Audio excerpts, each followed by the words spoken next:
Hi Maya, this is Katya, and today I'd like to pitch my two presentations. My client was a family-owned Spanish lighting design company, Iluminanda España, from Barcelona, Spain, who wanted to design a new architectural lamp and sufficient advertising to promote their company and increase sales. The company emphasized strong patriotism to be expressed through the lamp design, a design that boldly conveys the essence of Spanish culture and architecture, primarily that of Gaudi, whilst also working as an individual and unique product on its own, taking only the style of these elements and not original work. It was to be made in the format of a 3D 1:1 scale model of the lamp. Iluminanda España also wanted a logo design that would be featured on a poster card, which is a hybrid of an advertisement and a postcard, to rejuvenate the company's old logo, as well as to promote the new lamp design. The design was to be made in the format of a 1250 by 950 mm thick poster card. Both products were to appeal to men and women who hold an interest in culture, travel, and architecture, and earn a middle income. For my first final presentation, I constructed a 1:1 scale model of an architectural Gaudi-inspired lamp. I used the method of cutting and sanding to achieve individual pieces of the lamp. Sanding was necessary in order to create round effects that were so often used as part of Gaudi's architectural endeavours. The method of gluing was also used when constructing all the pieces together. My media in this design were cut up CD shards in order to express the chaotic patterns on the lamp shade. I chose CDs because of their reflective surface, which creates a subtle contrast with the red and yellow, and allows for an array of other colours to be added to the composition. The other media that I used were red and yellow spray paint, in order to demonstrate the evident Spanish culture portrayed through the lamp, as they are both vibrant and eccentric colours, and the colours of the Spanish flag. These were all applied to a material which was foam core.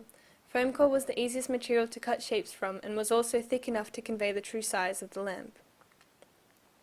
My lamp design emphasized the Spanish flair and expressed in the brief, and the mosaic of the CD shards visually conveyed the essence of Gaudi's design style, whilst also being unique itself. The bright and vibrant colours of my lamp design instantly attract boutique lamp shoppers, which tend to lean away from mainstream boutique lamps. The colours would appeal to a sense of patriotism to the target audience, which are Spaniards, as well as those who are well-travelled and have an interest in Spanish architecture and culture, as Gaudi's design is evident within the lamp. For my second final presentation, I designed a logo and a text to promote the company Iluminanda España and its new lamp range. I first drew the design concept by hand and then scanned it into Photoshop. I used this software to then apply an experiment with the line weights and colour, until I got the design that I finally needed, and added the text. I used the media of the ink to print on the material that was thick card in order to make for an easy-to-hold poster card. I used bright and vibrant colours to effectively convey the passionate and vivid Spanish culture, whilst also adding simple black text to reinforce the boutique feel to the design. The two main colours that I have used are the same as in my first presentation, evidently interconnecting the two. Furthermore, the shape of my lamp is reflected in the logo, showing that the two presentations go together. Pattern was also linked for my first presentation, as the yellow and red triangles that make up the lamp on the logo are echoed on the triangular CD shards of the mosaic on the lamp design. This minimalistic and simple design attracts boutique shoppers, and the bright colours draw instant attention to the design. I found that the best place to start when researching ideas for my lamp design was the inspirations of Gaudi himself. As the brief strongly accentuated the need for a design to have a Gaudi-esque flair, whilst also being unique in its own way, I decided that I needed to fully understand Gaudi's architectural style so that I could then apply it to my lamp without simply copying certain architectural aspects.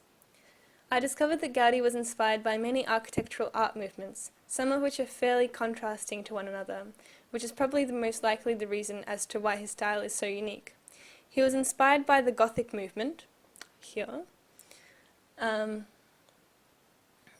the Neo-Gothic movement, which is similar to the Notre Dame and the Westminster Abbey, as well as organic architecture such as the Sydney Opera House, or merely shapes that form and occur in nature. He was also greatly influenced by Oriental arts, such as mosques and temples, as well as Indian and Japanese paintings. I found that researching an array of various architectural lamps aided me greatly in understanding their concept and style, so that I could then apply it to my own design. I selected lamps I believed to be the style of Gaudi, or in the style of his style, such as this flower lamp, which is organic and modern. From my research, I could conclude that simplicity of form creates an appealing balance, and the association of artificial to natural forms can create an organically shaped structure, which is calming and alluring to the eye. As such, I could then apply my knowledge of these observations to my idea generations. I chose to continue my research amidst my idea generation, so that I could not only draw from the inspiration I have found in modern architectural lamps, but also examples of Gaudi's architectural projects. I found the concept of the traditional lampshade light most appealing. However, I added certain elements to mask the conservative lamp structure in order to create something more flamboyant and vibrant. These were the 5 concepts that I was debating with when selecting my final idea to develop. I found that this one was too eclectic, and although demonstrating all the characteristics of Gaudi's architecture and his style, it seemed to be almost painful to the eye because of its strong vibrancy. The pink lamp here would have been too difficult to actualize, and the others were all slightly less striking to the eye. However, this design here I chose epitomized the essence of Spanish culture and Gaudi-esque flair, whilst also being relatively modern and a chic addition to any bedroom or a boutique centerpiece to any living room. My first step in developing this design was to experiment with the shape of various elements of the lamp. I found that an uneven, organic, asymmetrical nature of the leaf shape summed up Gaudi's style. Its fluid and wave-like motion depicted the obscure and irregular way of nature. I experimented with different ways I could apply the shape to my design, such as by using real leaves as the media to visualize the reality of the concept. I also developed the shape of the bottom platform, ranging from flower petals to leaves to a log-shaped base. This enabled me to transition to developing patterns throughout my design.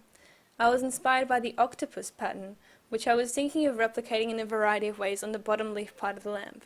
However, I eventually settled upon using shards of CDs onto both the lampshade and the base, as it accentuated the dynamic pattern that created a sense of movement and an upbeat, vibrant feel. I found that the mosaic-like arrangement of the CD shards reminded the audience of Gaudi's architectural mosaic that he had invented from broken ceramic pieces. The CD shards would create a chrome and futuristic twist due to their reflective nature, and the organic yet orderly style of this pattern suggests a relaxed structure with the visual interest, as each shard seemed to fit perfectly amongst its surroundings. I scanned my final pencil presentation drawing into Photoshop and experimented with the potential colors. At first I thought that simple black and white scheme would be perfect for a boutique lamp, as the black created a dark and mysterious atmosphere, whilst the white generated a stark contrast and accentuated the focal area that was a lampshade. However, I then realized that would not match the brief, which said to strongly convey not just the style of Gaudi, but also the essence of the vibrant Spanish culture. Hence, I needed to use color. I found that by using one bright color, it would be too boring and either look like a candy cane or a banana. And so I decided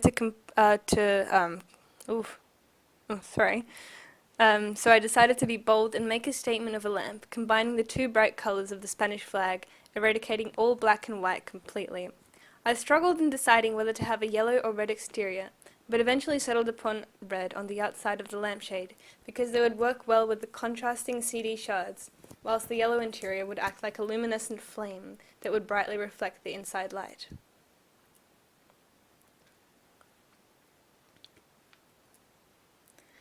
As I began on giving my lamp design a life, I embarked on a steep journey of making my design a reality. My materials were foam core, and I used the method of cutting, followed by sanding, in order to create a smooth texture on the edges.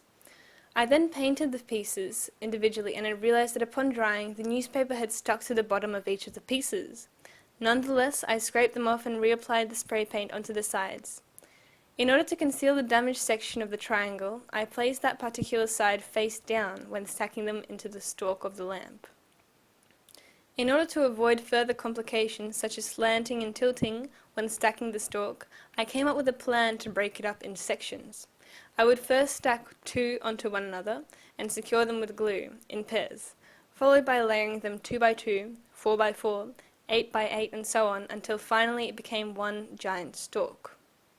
I then cut up a large amount of good quality CDs into triangles of different sizes and proportions, as ordinary CDs had labels that would peel off and create a damaged look. My final big decision was to create a device that would hold the lampshade in place on top of the stalk, balancing the lampshade. I decided to stick two large circles of foam core to one another and strategically glue exactly 15 evenly spaced cardboard strips to which each lampshade would be secured, creating the final product. As such, my final lamp was created, making for an excellent centerpiece to any room or boutique bedroom lamp to bring Spanish flair to any household. For my second presentation, I found it was important to research a good mix of both boutique logos as well as architectural and lamp logos and posters. This widened my horizons and assisted me in generating my ideas. I discovered that a boutique logo for a lamp needed to have an even and soothing symmetry, as well as established geometric shape, and the lamp would be a first in the visual hierarchy in order to establish an effective and sophisticated design for the lamp brand. I found that the logo needs to be simple and communicate effectively with the line work, using minimal elements to easily convey the fact that it is a modern lighting design company with an Art Nouveau architectural twist. Throughout my idea generation stage, I focused on integrating the text with the image to create a logo that flows organically along the visual hierarchy. I aimed for a minimal color change and focused strongly on the element of line to create a straight and formal appearance. From my investigations, I found that simplicity was key, which is why I chose these 5 designs to be my top to choose from for my final presentation. The ideal logo was to be one that expressed elegance and modernism in architectural style, with a hint of old-fashioned Art Nouveau style. I also tried to incorporate Gaudi's style, as evident in all of these designs. I first chose these 2 designs to develop because I wanted to integrate them together. However, I found that they clashed in their repetitive patterns, creating an unpleasant asymmetrical balance with the design. I therefore went with just a triangular lamp design, as it was simpler and easier to understand that Iluminando España is a lighting design company, without all the complicated little letters. I used an array of different media when exploring this concept, including collaging, pastels, and watercolor. I explored the principle of contrast and cropping when I created the collages, as well as balancing the pattern inside the lamp. Whilst I applied the watercolor and pastels, I explored the element of texture, generating a more manufactured texture with the final watercolored piece, which also explored line weights. I continued to experiment with the color of the lamp shape in Photoshop, also experimenting with various backgrounds. However, I found that the backgrounds, especially the red one, seemed to look more like communist propaganda rather than convey the essence of vibrant Spanish culture, despite the fact that the colors are all the same. From this discovery, I learned that the placement of color impacts greatly on the overall final effect of the presentation, not just a selection of the color. I also experimented with thicker and thinner and colored lines and borders, but then I finally decided to go with the original thin lines, as it appeared more crisp and structured, ideal for a boutique logo. Once I had finalized the image section of my logo, I began to look at various textiles. Since the lamp was already modern and architectural, I decided that the text was the missing piece that needed to accentuate the Gaudi-inspired aspect of the company's new product. Therefore, I chose this font here to apply to aptly convey my desired message, completing the logo. I decided to keep a poster card design as simple as possible, so to just have the text at the back. However, in order to link the front and the back side of the card, I included a colored border, which subtly echoed the main colors used on the other side. As red is a more dominant color, I placed it outside so that it would frame the card in a secure way, creating a trustworthy and balanced composition that appeals to older audiences, successfully promoting the company's new product line and rejuvenating its old image. And that's all. Thank you very much for listening to my pitch.